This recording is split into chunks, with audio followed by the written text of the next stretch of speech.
Je ne sais pas pourquoi le Seigneur voudrait qu'on fasse ça. Il a parlé de rétrospective ce premier jour. Rétrospective, faire rétrospective de ce qu'il a déjà fait. Compter ses bienfaits, l'image qu'il en a marché. Mais il est aussi en train de parler de l'année prochaine, un des mots de l'année prochaine, je vous dis déjà, les thèmes, je suis encore en train d'essayer de confirmer avec le Saint-Esprit. Un des mots du thème de l'année prochaine sera l'accélération. Vous savez, depuis septembre, je pense, même avant, hein, on parle beaucoup d'accélération. Un des mots, je suis encore en train de confirmer le Saint-Esprit, donc je prends beaucoup de temps avant de donner le thème que je reçois pour le ministère pour l'année à venir. Mais un des mots sera l'accélération. OK? Et ça, c'est une astuce pour l'accélération. Beaucoup sont encore dans des délais et sont encore de patauger. Et parce que, à cause de cette suffisance, et à cause de l'arrogance et la suffisance. OK? Donc, comme j'ai dit, l'accélération, certaines astuces, ce n'est pas seulement en priant. Après avoir prié, il faut agir. Après avoir prié, il faut te soumettre. Oui, l'aspect de mentor, je reviens encore dessus pour celles qui se connectent là. C'est important d'avoir des mentors. Certains disent non, j'ai déjà ma maman spirituelle, mon papa spirituel. Dans le monde spirituel, on passe souvent des mamans, papa. Tout le monde est un. On n'a pas de maman spirituelle. Déjà, ta maman spirituelle, reste sur ta maman spirituelle là. Et que ta maman spirituelle sache qu'elle est ta maman spirituelle. Parce que des fois, tu sais que c'est ta mère, mais la personne ne sait pas que tu es sa fille. On peut avoir un parent spirituel, ou deux, voilà, ta maman ou ton papa spirituel, et avoir plusieurs mentors. Les mentors, c'est important. Pourquoi? Parce que les mentors viennent de manière vraiment très précise dans certains domaines. Et comme je le disais, dans la culture anglophone, ceux qui sont anglophones savent. Depuis quand tu étais au lycée, on te disait que find a mentor. Quand tu es à l'université même, on te dit que find a mentor who is a professional. Trouve un mentor qui est professionnel, qui est dans le monde professionnel. Pourquoi la personne te donnait des astuces? Moi, avant de quitter les États-Unis, j'avais un mentor, avant de quitter les États-Unis, j'avais 21 ans quand je suis rentrée, ouais. Mais le Seigneur m'a connecté à un mentor de destinée, vraiment. Gordon Johnson. Le mentor, là, il avait 85 ans à l'époque. Là, il a 96 ans, si je compte bien. Il avait peut-être 80 ans à l'époque. Là, il a 96 ans, il est encore vivant. Gordon Johnson. Ah! Et tu vois, aux États-Unis, ils n'ont pas le même culture d'honneur des aînés que nous avons. Tu vois? Donc, lui et les aînés, ils disent non, call me Gordon et tout, tu vois, appelle-moi, voilà. Et Dieu merci, le Seigneur m'avait ouvert les yeux. Et que je connaissais même ce concept de manière, euh, tu vois, dans le développement personnel, dans le leadership management, que je faisais déjà à l'époque. Vous voyez, je n'étais pas encore en Christ, je n'étais même pas encore consacré. Mais ces principes-là, je les utilisais à 200%, quoi, dans le monde. Et ça m'aidait à accélérer. Avant de rentrer au pays, je suis d'abord allée voir, j'étais venue, je lançais les compétitions des business plans. Je suis allée voir ceux de MIT 100, ceux qui faisaient de la compétition de MIT. Voilà, bon, je ne vais pas les rentrer dans les détails. 100 people leur dit, gars, moi, je viens porter votre sac. Je m'apprête à faire un truc comme ça au Cameroun. Donnez-moi des astuces, donnez-moi les tips. Dans ce type de société qui est aussi influente et qui domine encore sur le monde, l'Amérique, c'est quelque chose que dans le monde séculier, ils ont rendu ça presque tellement normal et tellement important, et c'est ça qui donne l'accélération. Donc Gordon Johnson, il a 60 ans de plus que moi. Ah, je l'appelais mon grand-père américain, my American granddaddy. Et c'est lui, à chaque fois que je repartais aux États-Unis, avant de quitter, me donner des conseils. À chaque fois que je repartais, chaque année, je repartais. On avait les lunchs, on avait les, voilà, on fait, je le contacte, on a lunch, ok. On déjeune ensemble, il m'amène, on déjeune, il me dit, voilà, c'est comment et tout. Et il me fait voir certaines perspectives du business. C'est un truc qu'à l'époque, je pensais même pas aux choses là, quoi. Mais il avait tellement une longueur d'avance et il me posait des questions tellement stratégiques. Et non, moi, je venais avec ma passion, je veux changer le monde, je veux changer le Cameroun et tout. Mais il me posait tellement des questions tellement stratégiques. Et c'est après des années après que je dis, ah, il dit, mais what is the pain point? Quel est le point de douleur? Qui est prêt à acheter le point de douleur que tu enseignes et c'est de résoudre? Ok, c'est bien d'être passionné et tout. Mais dans le business, Tu dois répondre à un point de douleur d'un client. Et c'est quel point de douleur que tu as, que tu es en train de, auquel tu es en train de répondre. Et ça fait mal à qui? La personne à qui ça fait mal va vers cette personne. Donc, ce n'est pas tout le monde. Ça fait mal à qui? Il essaie tout de comprendre. Donc, des discussions, là, il m'a mené au restaurant. Des fois, il a mené à sa femme. Et puis, il m'ouvrait les portes à Washington, D.C. Il m'a fait entrer dans des institutions, dans la capitale, là, magnifique.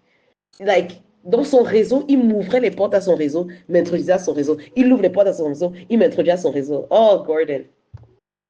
Vraiment, j'honore cet homme et je rends grâce à Dieu pour lui.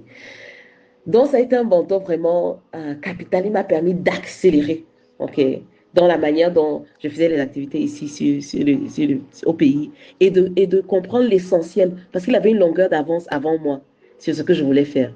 Ok. Donc, c'est important, comme je dis, ça c'était mon cas dans ce domaine-là. Comme je dis, tu peux avoir, il y a des mentors dans différents domaines. Tu dois juste être sensible et humble pour savoir dans le domaine-ci. Dans les couples, par exemple, dit, choisissez un couple à qui vous allez donner la permission de vous tenir comptable, à qui vous devez être redevable. C'est-à-dire à qui vous devez répondre. Quand on parle de accountability, ça parle de quoi? Être responsable, responsibility, donc responsable. Donc, c'est vous qui devez donner la permission à la personne. Personne ne peut venir t'imposer que rends-moi compte. C'est toi qui dois dire, je te donne la permission de me demander les comptes.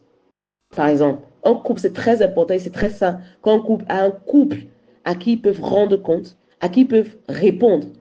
Answerability.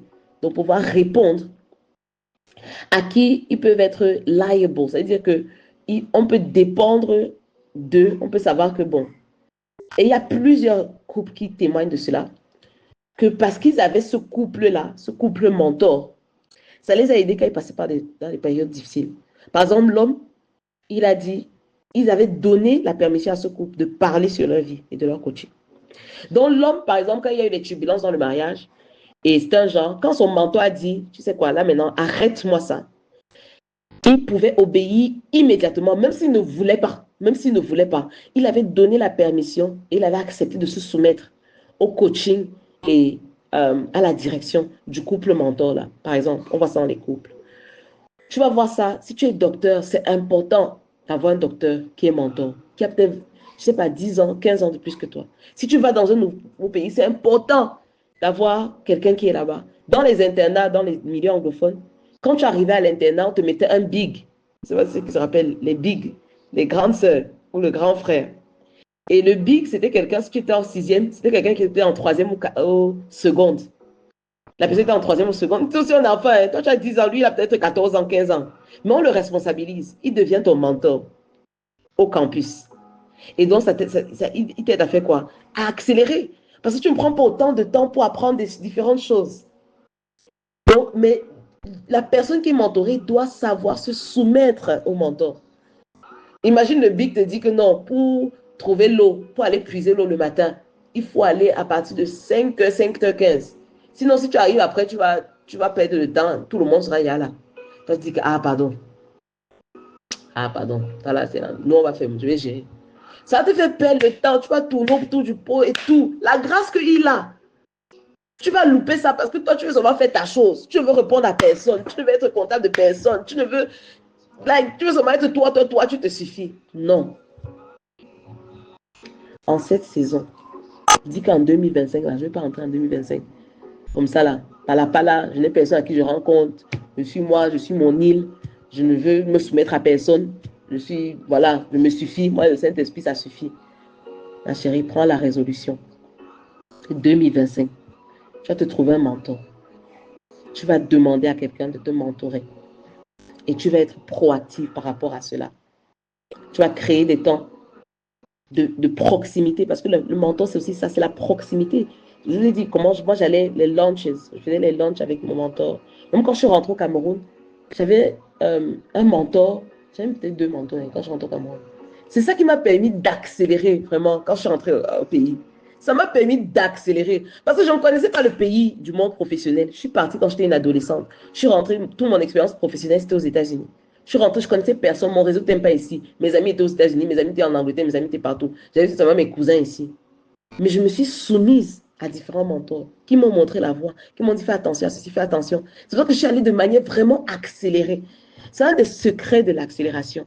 Parce que ça revient à la parole biblique qui dit, si tu honores un prophète ou un homme juste, tu peux dire, si tu honores quelqu'un que le Seigneur a utilisé dans un certain domaine, à sa qualité de quelqu'un que le Seigneur a utilisé de manière puissante, tu vas recevoir sa récompense. Tu vas gagner en temps. Quand tu lis les livres des personnes ils ont pris tellement de temps pour apprendre et avoir ces connaissances, quand tu honores ce qu'ils ont reçu, ça veut dire que tu ne banalises pas ce qu'ils te disent. Tu prends ce qu'ils te disent avec du poids. Honorer, c'est ça. Honorer, ça veut dire donner du poids. Kavod, c'est kavod, non? Oui, kavod. Kavod, là, en hébreu, honor, l'honneur, ça veut dire que tu donnes du poids. Hein? Tu ne prends pas ça à la légère, comme quand tu as une bague. Par exemple, moi, cette bague, c'est une bague en or. La bague aussi, c'est la bague pacotille. La bague aussi, c'est en or avec les diamants dedans. Le vrai, ok? On m'a dans les... Voilà.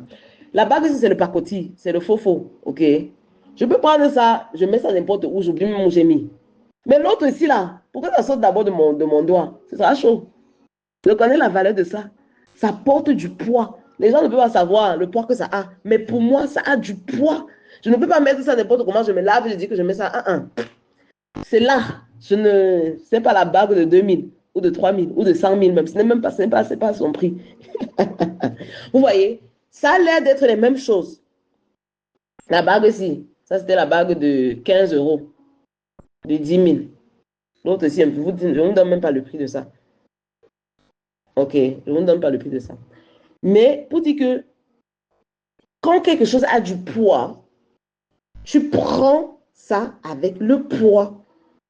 Quand un mentor te dit quelque chose, ça doit porter du poids. Tu ne dois pas banaliser ça comme si c'était... Donc, c'est comme si tu banalises. Donc, la connaissance que quelqu'un a pris dans son huile, que son temps de consécration, d'intimité lui a donné ça, le temps là, le sacrifice là, que Dieu lui a donné ça, la récompense. On te donne ça comme ça là. Tu prends ça comme si c'était un insecte, comme si c'était la mouche qui avait parlé. Et dis qu'en 2025, tu dois avoir un mentor. Et que le Seigneur te positionne et te fait voir ces mentors-là qu'il a mis sur ton chemin dans différents domaines à qui tu dois te soumettre. Le mentor n'a pas besoin de venir d'abord